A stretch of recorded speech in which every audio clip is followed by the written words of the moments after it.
Brighton, teeming with commuters, day trippers and holiday makers, a centre for conferences and exhibitions. But it has its famously seedy side, criminality of all kinds, murder, mayhem, scandals and corruption. Little wonder that many authors have set their plots here. Sara Sheridan journeys all the way from Scotland to research her books.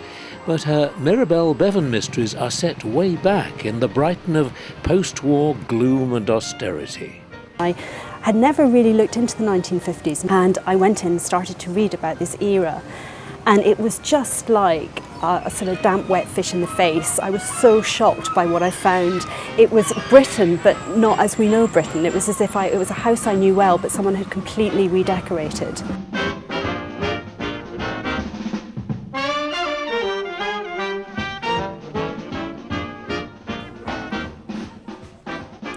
Mirabelle Bevan surveyed Brighton's beachfront from her deck chair. The weather had been so fine the last few days, she was picking up a golden tan.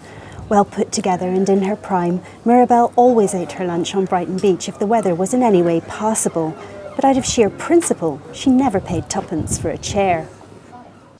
Mirabelle lands herself in Brighton in 1951 in tragic circumstances, like so many women in the early 1950s. She's had an amazing time during the war. She's been a backroom girl at the Secret Service, and after the war comes down to Brighton with her lover, who is a married man. And this is her dream. You know, the war is over, they've got everything they could possibly want, and Jack sadly dies, and she's left alone in this flat down on the lawns at the front, and really is depressed. She thinks her life is over. She's 37 and she's nothing left to live for.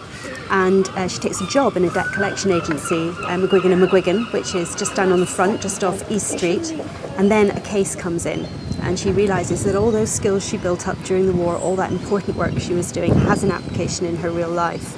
And in fact, it's the one thing that lets her forget that Jack is dead, and she flings herself into this case. It's kind of therapy for her, really. As a novelist, you're a little bit of a con merchant, really. Your whole story is a tissue of lies. But to make those lies stick for a reader, you have to have some reality behind it. And so I spend my time when I'm down in Brighton, any time that I come here, I go along and I have a look at real streets that would have been around in the 50s. Now, this is a gorgeous example of two up, two down houses in Brighton. And in the 50s, these would have been really sort of slums almost.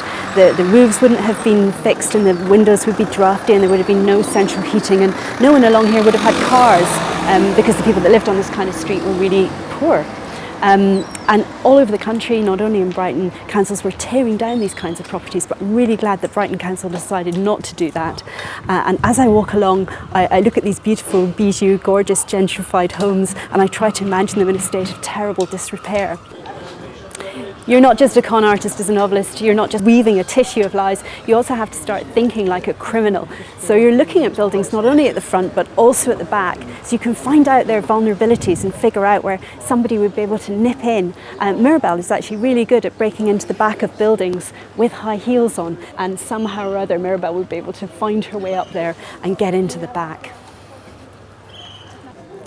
This pub along here is called the Foundry, and in the 50s it was known as the Pedestrian Arms. All the little streets along here had their own boozers, and everyone from around and about would come in, and it was sort of a social hub, if you like. It was something that was really different about the 50s. The people didn't have cars nearly as much as they do today, and so they sort of lived very much within a much smaller space, a much smaller area. So when Big Ben McGuigan goes missing in Brighton Bell, it's here that Mirabelle comes to. And the barman knows all about Big Ben McGuigan's routine, so he can give Mirabelle all kinds of clues. And I don't think it's probably all that different from the way it was in the 50s when Mirabelle comes in and starts to figure out what on earth happened to him. One of the things that I think has been most interesting in terms of research are the physical resources, and it's great that the old police station museum is there at Bartholomew Square.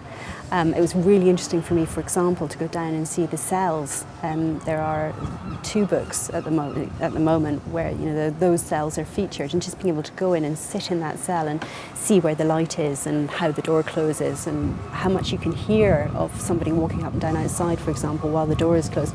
All that kind of stuff helps to give it a kind of a reality, if you like. And seeing old uniforms or finding out about how the the walkie-talkies worked. All of that kind of thing just gives it a little bit of detail that I think helps readers to imaginatively engage with the story. There's nothing like reality.